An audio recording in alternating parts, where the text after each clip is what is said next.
Hello there, friend. Waving hand. Ever had one of those mornings where getting out of bed feels like you've aged 20 years overnight?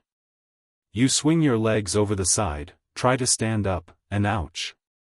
Your knees creak like old floorboards. Or maybe it's your back sending you a sharp reminder that something's not right. If that sounds familiar, you're not alone. Millions of people over 50, and even younger, deal with nagging knee pain, back stiffness, or rising blood pressure, and too often, the only advice they hear is, take this pill and rest. But what if you don't want to rely on medications or spend half your life in doctors' waiting rooms? This story is for you. We're going to walk, yes, walk, through natural, simple, no-fuss ways to ease those everyday aches, lower that pressure, and move more freely again. You won't need fancy equipment, costly treatments, or anything more complicated than a bit of consistency and a willingness to try something new. In this first part, meet George. George is 68. He worked hard his whole life in construction, loved fishing, and never liked sitting still. But lately, his knees started bothering him when he walked downstairs. His lower back would ache after just standing in the kitchen too long. And during a routine checkup, he found out his blood pressure was creeping up. The doctor offered some medication, but George wanted to try something different first. There has to be a better way, he thought. And he was right. George didn't jump into anything wild. He didn't join a gym or start lifting weights. Nope. His first step was a walk. That's right. A simple, steady, 15-minute walk around the block. At first, it wasn't easy. His knees felt stiff. His lower back grumbled.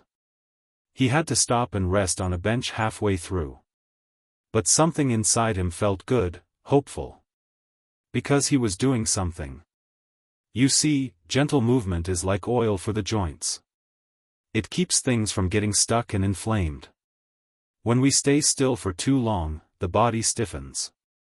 But when we move, especially low-impact, regular movement like walking, the joints stay flexible, the blood flows better, and yes, even blood pressure can begin to lower. George made it his new habit. 8 o'clock every morning at 8 a.m., he laced up his sneakers. Deciduously walked past the same trees. Waving hand nodded to the same neighbor. Sun with face felt the sun on his back. And after just 2 weeks, something shifted. His knees weren't groaning as loudly. His back didn't feel like it was made of bricks. And at his next pressure check, the numbers were already looking better. All that, from a simple walk. Mornings used to be rough for George. He'd sit on the edge of his bed, rubbing his lower back, dreading the first few steps of the day. But then, one quiet morning, his daughter sent him a short video, gentle stretches for stiff backs. He watched it with a skeptical eye. Stretching? At my age, he muttered. But something about it felt doable. It wasn't gymnastics or yoga on a mountain. Just slow, gentle movements anyone could try. So, he gave it a shot. The routine was simple. Knee to chest stretch, lying on his back, he gently pulled one knee at a time toward his chest. Cat-cow stretch, on all fours, arching and rounding his back like a stretching cat. Pelvic tilts, lying down, slowly tilting his hips to flatten his back against the floor. Child's pose, resting back on his heels, arms stretched forward. Just 5 minutes. No equipment. No pain. And it actually felt good. Like his back could breathe again. Within a week, mornings were different. No more gripping the bed frame just to stand up. No more stiff hobbling to the bathroom. He was moving better, living better. And it didn't stop there. George was on a roll. George had never been one for health food. He was a meat and potatoes kind of guy. Breakfast was eggs and sausage. Lunch? A sandwich with a salty bag of chips. And dinner usually ended with something sweet, especially if there was pie in the house. So, when his doctor mentioned borderline hypertension and offered medication, George listened, but wasn't thrilled. That's when he started wondering if maybe, just maybe, his fork had something to do with his stiff knees, sore back, and creeping blood pressure. Can food really make that much of a difference? He asked himself. The answer surprised him. Step 1, Salt, the silent sneak. First, he looked at salt. Now, George didn't think he ate too much salt. He rarely added it at the table. But when his granddaughter showed him how to read food labels, he had a wake-up call. His favorite deli meat? Packed with sodium. That bag of chips he loved? Nearly half of his daily recommended salt intake, gone in a single snack. Even canned soup, which he thought was healthy, was loaded with it. So, George made a small promise. He would cut down on processed foods, especially the salty stuff. He swapped out chips for air-popped popcorn with just a pinch of seasoning. Canned soup for homemade veggie broth. Deli meat for sliced roasted chicken breast he cooked himself. He didn't go cold turkey. Just smarter. And within a couple of weeks, his ankles weren't swelling as much. He wasn't getting those pounding headaches after heavy meals. And most importantly, his blood pressure numbers were starting to slide back into the safe zone. Step 2, the sugar trap. Next up was sugar. George had a sweet tooth, no doubt. He didn't overdo it, but those little treats here and there added up. Sugar causes inflammation in the body. And guess what inflammation attacks first? Yep, your joints. For someone already dealing with creaky knees and a stiff back, cutting sugar wasn't about weight, it was about pain relief. George did one thing. He swapped desserts for fresh fruit. Peaches in summer. Apples in fall. A banana here and there. He even tried frozen grapes, and couldn't believe how satisfying they were. Within a month, he noticed less stiffness in the mornings. Fewer energy crashes in the afternoon. And no more late-night sugar cravings. I never thought eating less would make me feel like more, he chuckled. Step 3, the 3 foods he added. Now, George didn't just take things away, he added in some powerful, natural helpers.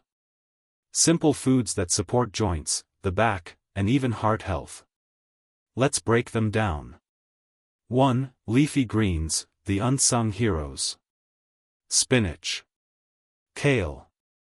Arugula. George wasn't thrilled at first, but he learned how to cook them with garlic and olive oil, or toss them into an omelette. These greens are full of magnesium and potassium, both essential for lowering blood pressure and easing muscle tension. Plus, they're anti-inflammatory, which meant his joints could breathe a little easier. His new favorite lunch? A spinach and egg scramble with tomatoes and herbs. Tasty, filling, and full of good stuff. 2. Oats, heart-healthy and filling. George swapped his greasy breakfasts for something simpler, a warm bowl of oats with a sprinkle of cinnamon and sliced banana. Oats are full of soluble fiber, which helps lower cholesterol and keep blood pressure in check. They also keep you full, helping prevent the afternoon snack attack. Didn't think oatmeal could be this good, he admitted. Tastes like comfort. 3. Fatty fish, nature's anti-inflammatory. Salmon. Sardines. Mackerel. Fish like these are loaded with omega-3 fatty acids, which help fight inflammation throughout the body, including in the joints and back. George started grilling salmon once a week and tried canned sardines on crackers with a squeeze of lemon. They looked weird at first, he said, laughing, but they grew on me. After 2 months of these new habits, George went for a follow-up. His blood pressure had dropped 10 points. He'd lost a few pounds, not that he was trying, and best of all, his knees and back felt like they were loosening up. But there was something else too. Something even better. He felt proud.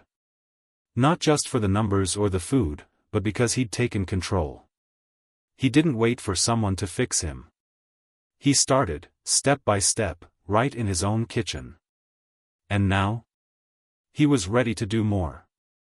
Because healing naturally isn't just about what you eat or how you move, it's also about how you rest. And George was about to discover the sleep secret that helped his back feel even better. George never thought much about his mattress. "It's just a place to sleep," he used to say. But as his back aches lingered, especially in the mornings, he started to wonder, was the real problem right under him every night? Let's rewind a bit. George had been making great progress. He was walking every morning. He stretched faithfully. He cleaned up his eating, less salt, less sugar, more real food. And he felt better. His knees weren't as stiff, and his energy was back. But that nagging low back pain? It still showed up after every night's sleep. So one afternoon, he did something simple. He searched online for best sleep positions for lower back pain. What he found changed everything.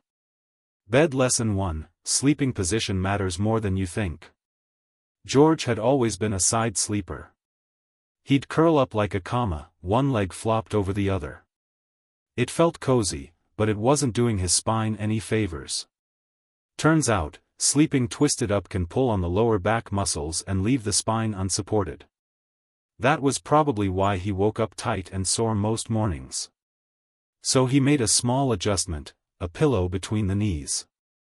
That one trick helped keep his hips aligned and stopped the twisting.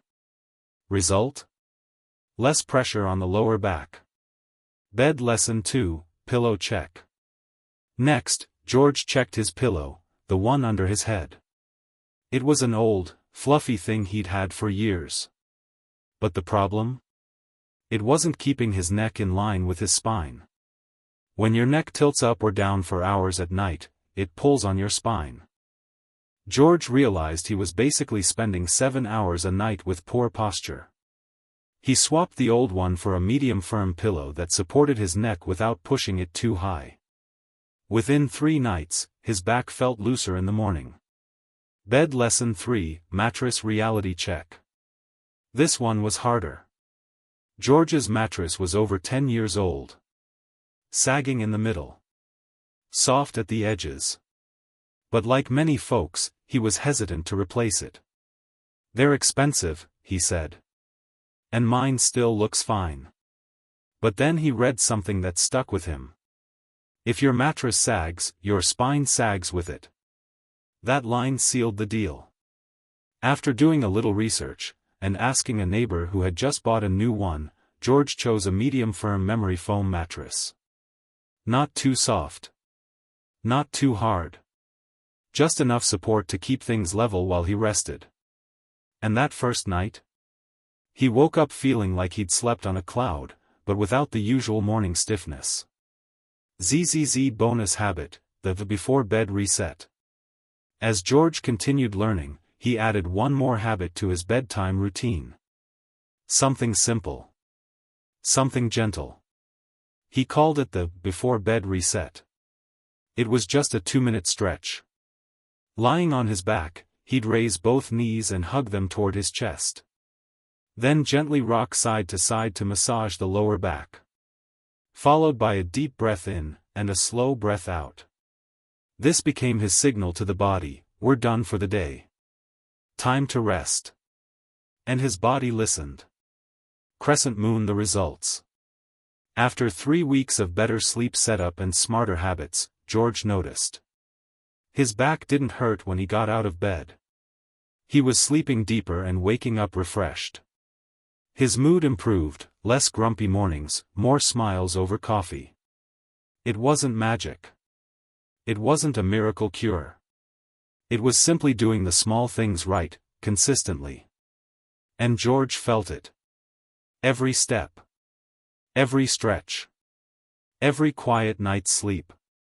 George had handled tools all his life. Hammers, wrenches, saws, his hands had built a lot. But lately, those same hands had started to betray him. His fingers were stiff in the morning. His grip was weak. And even opening a jar took real effort. He was worried. Was this arthritis? Was this just age?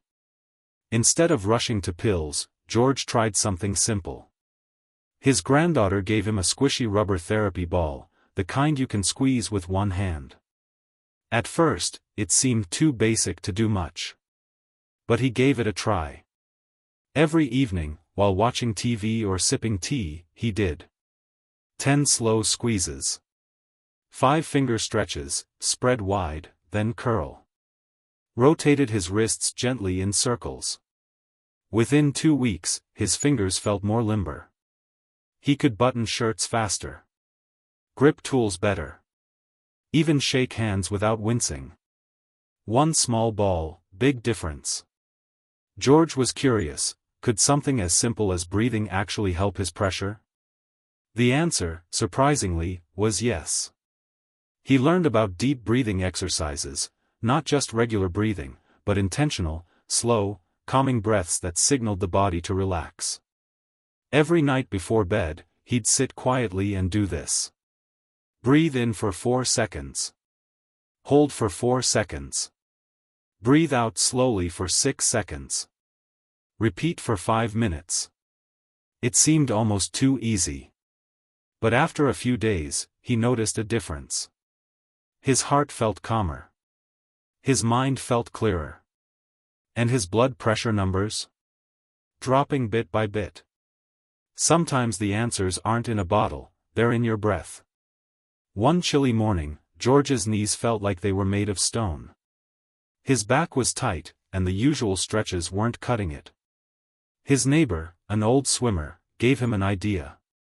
Ever try soaking in warm water? Works wonders. That evening, George filled the tub with warm, not hot, water, added a scoop of Epsom salt, and sank in with a sigh. 10 minutes later, something amazing happened, his knees relaxed. His back unlocked. His whole body felt looser. He started doing it twice a week, sometimes just soaking his feet after a walk. The magnesium in the salt soothed sore muscles. The heat boosted circulation.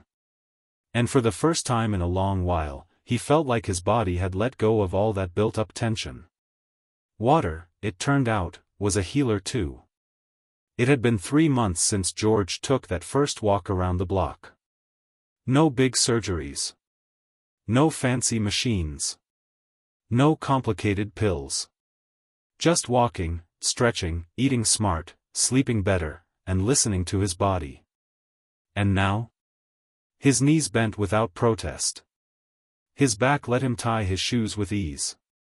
His blood pressure had dropped and stayed down. He was sleeping better. And he was smiling more. It wasn't a miracle. It was the result of routine. Healing takes time. Progress happens in small, steady steps. But every one of those steps had brought George closer to the life he loved living. George doesn't consider himself special. He didn't do anything wild or extreme. He just paid attention to his body, his habits, and his choices. And if you asked him now what he'd say to anyone struggling with back pain, knee stiffness, or rising blood pressure, he'd tell you this. Start small. Walk a little. Stretch a bit. Breathe deep. Cut out what hurts and feed yourself what heals. You don't need a doctor for every ache, and you don't need to suffer in silence. You've got more power than you think. George's story is simple. And that's exactly why it works.